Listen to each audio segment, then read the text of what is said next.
Raad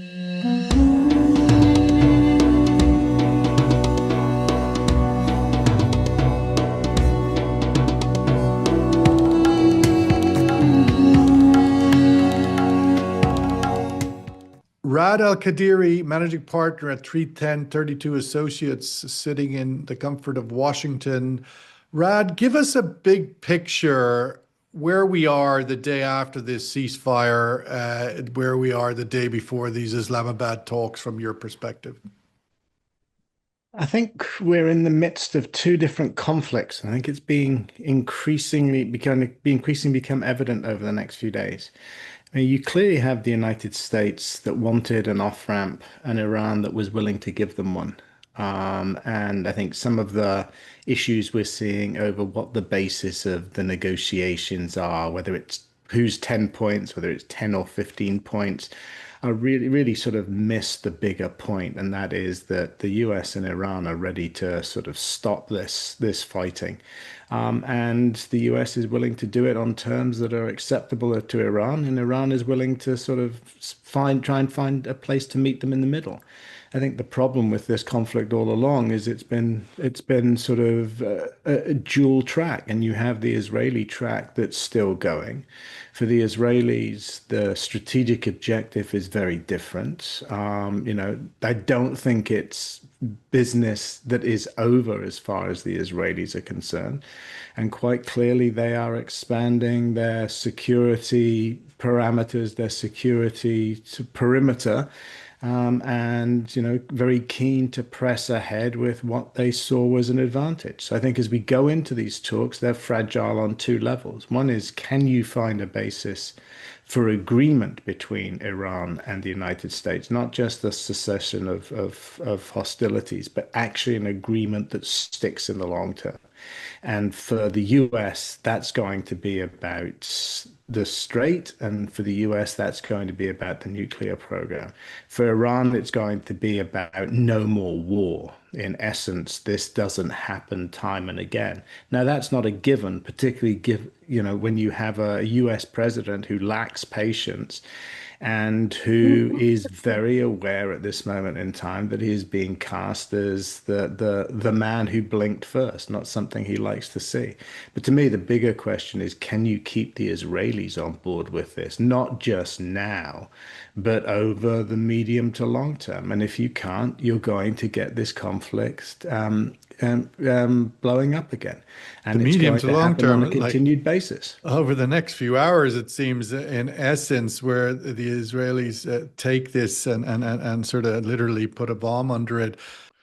Rad, looking at the talks in Islamabad, give us some of your sort of sense of its, the players and because that's a lot of the indicators as to whether this can be successful or not. Whenever I see Witkoff and Kushner, I always think this isn't serious. I mean, these people don't know anything about much, and so that tells me Trump isn't serious. But then, if you look at the job title of the head of the delegation, Vice President of the United States, that's a pretty serious job. That looks serious. What's your take on the setup, the players, the competence in the room to actually bridge pretty wide divides?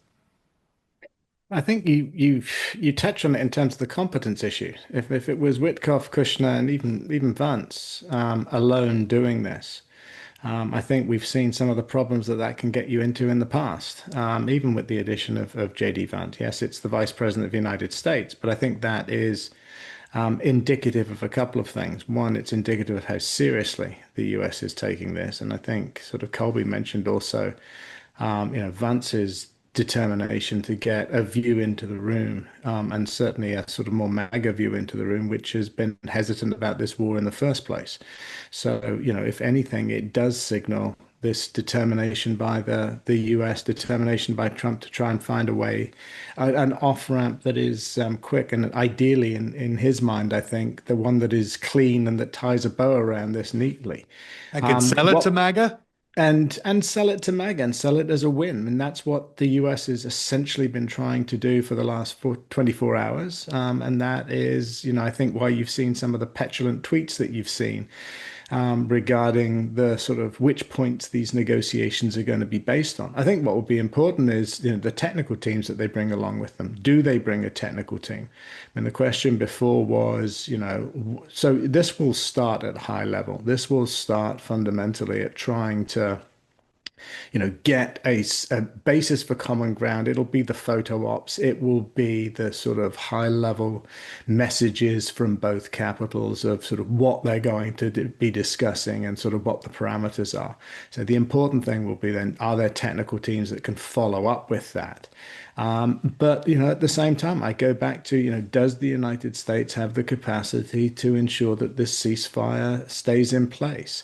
And part of that is going to be managing the Israelis. And, we're going to see a sort of big test over the next 48 hours, 72 hours about whether that is possible. So it plays out on a number of levels. And, Because in a way, Lebanon is a it isn't just down to the three characters you mentioned. Lebanon is kind of a proxy to Iran, isn't it? I mean, if they can't control them in Lebanon, can they control them coming back in Iran? Would be, I suppose, in the Well, thinking. it is that, and I think the statements out of Israel have been pretty bellicose over the last sort of 24 hours. I mean, Netanyahu sort of basically saying the ceasefire isn't ours, and we will come back at any point that we choose. Now, part of that is political theater. What's going on behind the scenes hasn't been revealed yet, but the proof of the pudding is in the eating, and in this case, that eating is taking place in Lebanon. And the Iranians are clearly stating that, as far as they're concerned, Lebanon is part of the ceasefire. And you're right, for them, it's an indication of whether the Israelis can be contained. Because fundamentally, in the longer term, the threat to Iran is not from the United States. The United States, if it can reach a deal, will reach a deal with Iran and move on. The threat to Iran, as it sees it, is from Israel and from an Israel unbound. We were here 9 months ago. We came away with a sort of tentative ceasefire that hasn't held. And I think from an Iranian perspective, they want to ensure that we're not sort of back here in 9 months' time, or that the Israelis certainly don't feel that they have the right to mow the lawn, as they've been talking about throughout this conflict as part of an endgame. Raad, you can start this round, put you on the spot. Where is this going? What is your call on the outlook for this next stage in this conflict now, I whatever you think call Colby it? made a really interesting point and a very good one earlier. That what we're seeing, what we're in the midst of at this moment is a messy situation, and one that's sort of difficult to it's difficult to extrapolate from the past sort of 48 hours, 24 hours as to where we go next. I think the United States wants out of this war, and I think Iran is probably willing to sort of give them the out.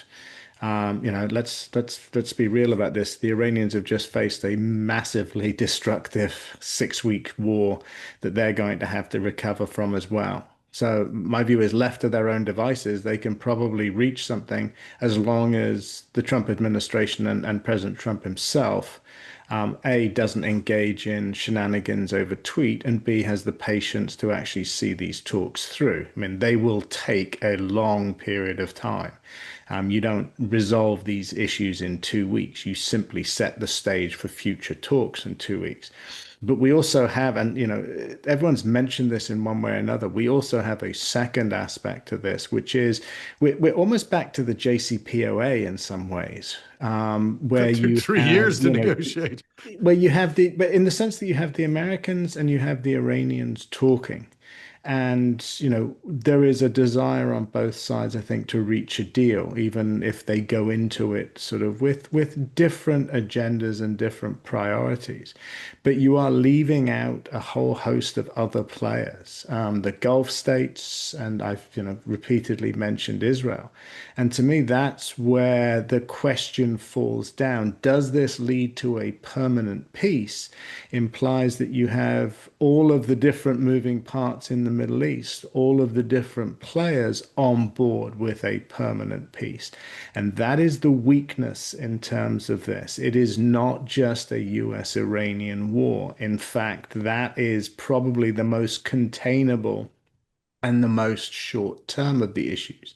This is a longer term transformation of the region that has proven to be very destructive over the past few years, and where the odds are that will be destructive moving forward. So it's not about whether the US and Iran go back to war again. I think it's sort of what happens in the region, and can you avoid conflict in the region, direct and proxy.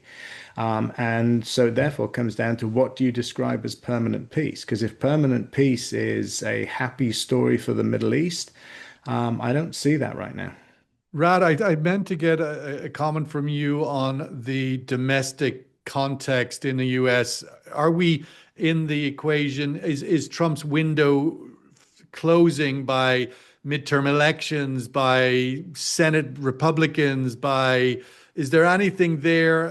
MAGA seems rock solid with them, but is there anything else there that would be notable? Weather now in the Gulf's going to go into very, very hot weather season. I don't know if that make a difference. Is there any windows here that you identify both domestically more so than globally? I think everything that Nadia mentioned is a window. You're going into midterms. You said it. That is what it all boils down to. All politics is domestic. And in this case, you're going into midterms with, higher prices, higher petrol prices, which for the Americans is an anathema. The chance that you're going to see supply chain disruptions more broadly feed into inflation. In an election that is already about affordability, and the Democrats are trying to make about affordability, from a Republican point of view, this doesn't look good. And, fundamentally, I think that's going to be the other driver to actually try and resolve this. It is going to be about how the Republicans set themselves up for the midterm.